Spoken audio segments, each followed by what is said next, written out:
अब ठाकुर जी 1 वर्ष के हो गए। कितने वर्ष के? अब जैसे ही ठाकुर जी 1 वर्ष के हुए तो भगवान का नामकरण संस्कार हुआ।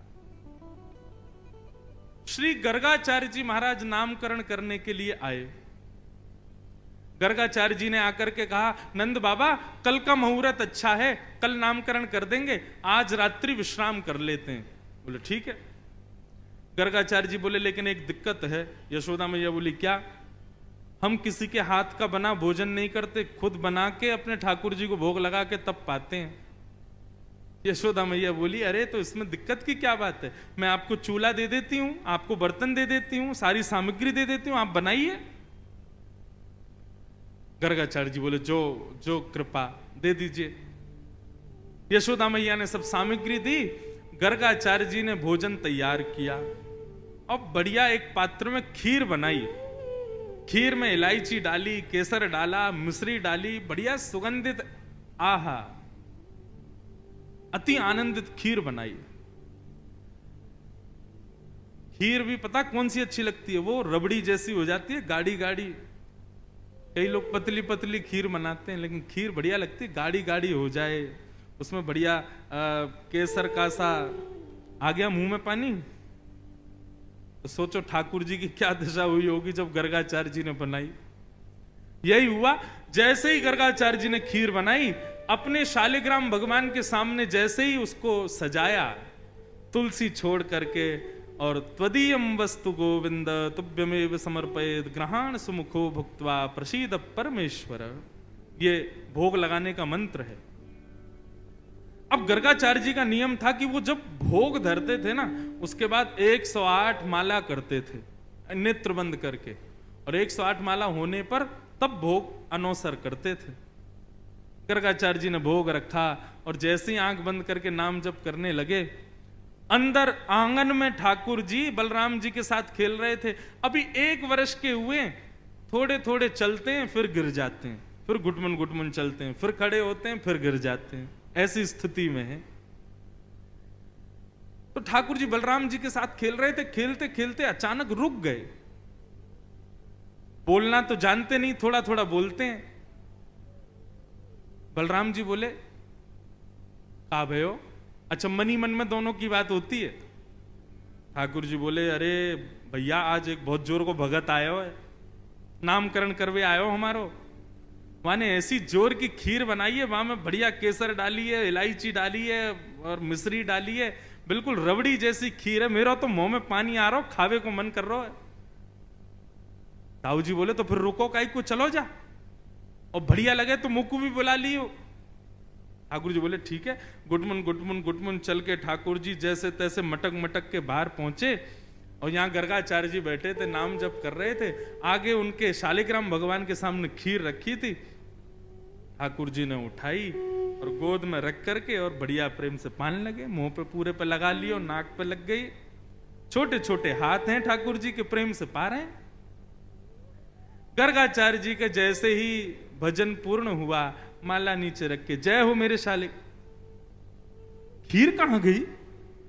तभी देखा तो थोड़ी दूर पे ही महाराज हाथ पांव सब सने हैं, मुंह पे पूरी खीर गिरी है और नीचे फैली पड़ी है, और ठाकुर जी प्रेम भाव से खीर खा रहे हैं। और जैसे ही गर्गाचार्य जी ने देखा तो हंसने और लगे। 2 दतुइयां दिख रही हैं ठाकुर जी की, अभी 2 ही दांत आए हैं। अरे यशोदा देख, तेरे लाला ने कहा कियो, मेरे ठाकुर जी को भोग झूठो कर दियो सबरो। यशोदा मैया दौड़ी दौड़ी आई, बोले बाबा बाबा बाबा नाराज मत हो, छोटो बालक है, आप क्षमा कर दियो। बोले देख पूरी खीर खा गए हो। बोले वो तो बहुत बड़ी सौभाग्य की बात है कि खीर खाई, नहीं तो ये शालिग्राम को गुलाब जामुन समझ के खा जाए। नंद बाबा तो अपने शालिग्राम भगवान छुपाते डोले, क्योंकि याकू ऐसा लगे ये खावे वाली वस्तु है। वो तो बाबा कृपा है कि आपके शालिग्राम ना खाए, यानी खीर ही खाइए। मैया ने लाल जी को उठाया, भीतर ले जा करके आंगन में छोड़ दिया।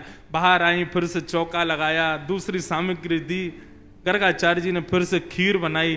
ठाकुर जी से क्षमा मांगने लगे, बोले वो छोटा बालक है, नाथ क्षमा कर देना, आप भोग लगाओ।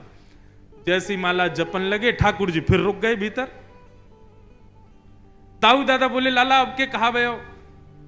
बोले भगत है तो बढ़िया, खीर भी बढ़िया बनावे, लेकिन मैया तो शिकायत कर दे हमारी। अच्छा लाला कोई बात ना, अब की बार और बढ़िया खीर बनाई है, तू जाके चख के आ।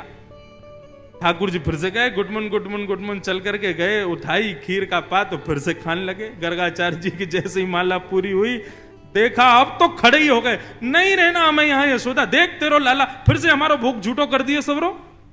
यशोदा मैया बोली क्षमा कर दो, मैं अपने बालक को किसी कमरा में बंद कर दूंगी, लेकिन आप नाराज मत हो। ठाकुर जी को ले जाके एक कमरे में छोड़ दिया और मैया ने फिर से सब सामग्री दी। ठाकुर जी ने खोली खिड़की और खिड़की पकड़ करके अब 1 वर्ष के ठाकुर जी और गुस्सा में देख रहे हैं गर्गाचार्य जी को। गर्गाचार्य जी भी देख रहे हैं, शैतान बालक।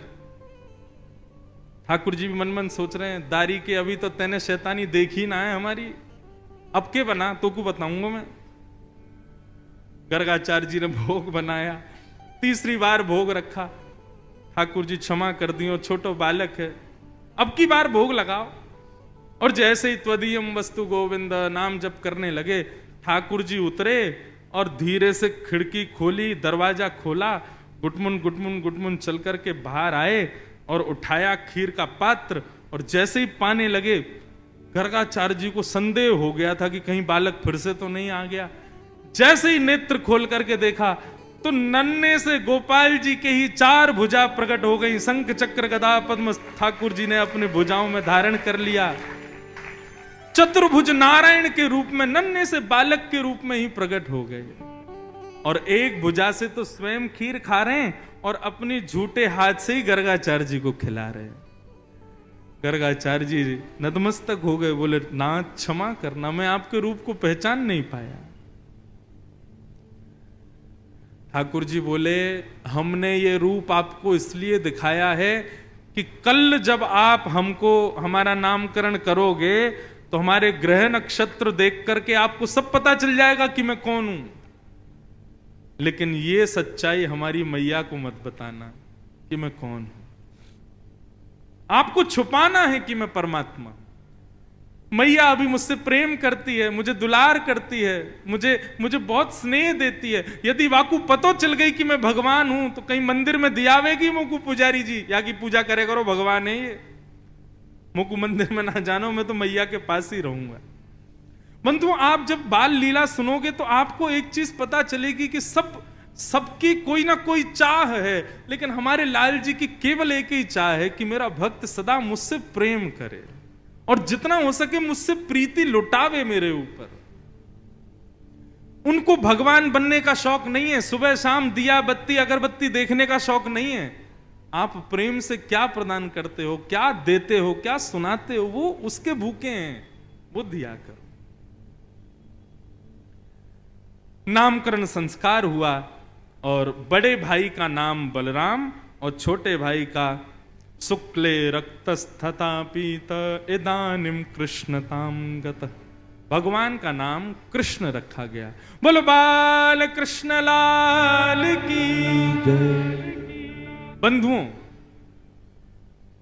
कई लोग इस नाम को अशुद्ध बोलते हैं, कई लोग कृष्ण बोलते हैं, कई लोग कृष्ण बोलते हैं, कोई कृष्णा बोलता है। भगवान का नाम शुद्ध उच्चारण करो। नाम क्या है? कृष्ण। भगवान, जय श्री कृष्ण। कृष्ण शब्द का अर्थ क्या है? वैसे तो कृष्ण शब्द का अर्थ, शाब्दिक अर्थ देखोगे तो थोड़ा सांवला, थोड़ा काला, उसको कृष्ण कहते हैं। लेकिन कृष्ण का भावार्थ यदि सुनोगे तो कृष्ण यानी कि पृथ्वी का मालिक, कृषि, और ण यानी कि निवृत्ति। जिनका नाम गाने से पृथ्वी पर रहने वाले हम सब जीवात्माओं को निवृत्ति मिल जाती है, प्रवृत्ति छूट करके हम निवृत्त हो जाते हैं, उनका नाम है कृष्ण, भगवान कृष्ण। ठाकुर जी का नाम कृष्ण पड़ा, लेकिन गर्गाचार्य जी बोले मैया एक बात बता दूं, घबराना मत। बोले क्या? आपके लाला के एक नाम नहीं होंगे, अनेक नाम होंगे। ये बहुत सारी लीला करेगा, उन लीलाओं के अनुसार इसके नाम बदलते रहेंगे। कोई माधव, मधुसूदन, केशव, गोपाल, गोविंद, ऐसे लाला के बहुत सारे नाम होंगे। तो इसलिए आप चिंता मत करना कभी। मैया बोली कोई बात नहीं। अब तो ठाकुर जी थोड़े थोड़े बड़े हुए। आज जैसे ही यशोदा मैया आई लाला के पास, तो ठाकुर जी बोले मैया। अब तो जैसे ही मैया ने सुनी मैया, फिर से बोलियो, बोले मैया। अब तो मैया लेकर के दौड़ी बाबा के पास, बोले देखो आज लाला कहा बोलो। बोले कहा बोलो? बोलो बोलो मैया। नंद बाबा ने जैसे ही गोद में लियो, सो बाबा की दाढ़ी पकड़ के बोले बाबा। अब तो नंद बाबा नाचन लगे, बोले जय हो जय हो, अरे आनंद मनाओ, ढोल बजाओ, नगाड़े बजाओ, मंगल गाओ, हमारा लाला बोलन लगो। सोचो, पूरे विश्व को बुलाने वाला खुद बोलना सीख रहा है, पूरे विश्व को चलाने वाला उंगली पकड़ के चलना सीख रहा है। यशोदा मैया ने आज अपनी तिजोरी में से सोने की छोटी छोटी पायल निकाली और ठाकुर जी के चरणों में पहना दी, और पहना करके ठाकुर जी को छोड़ दिया फर्श पे। मैया बजाने लगी ताल, और वह ताल को सुनकर के ठाकुर जी अपने पैर उठा उठा करके नृत्य कर रहे हैं और सब लोगों के मन को मोह रहे हैं।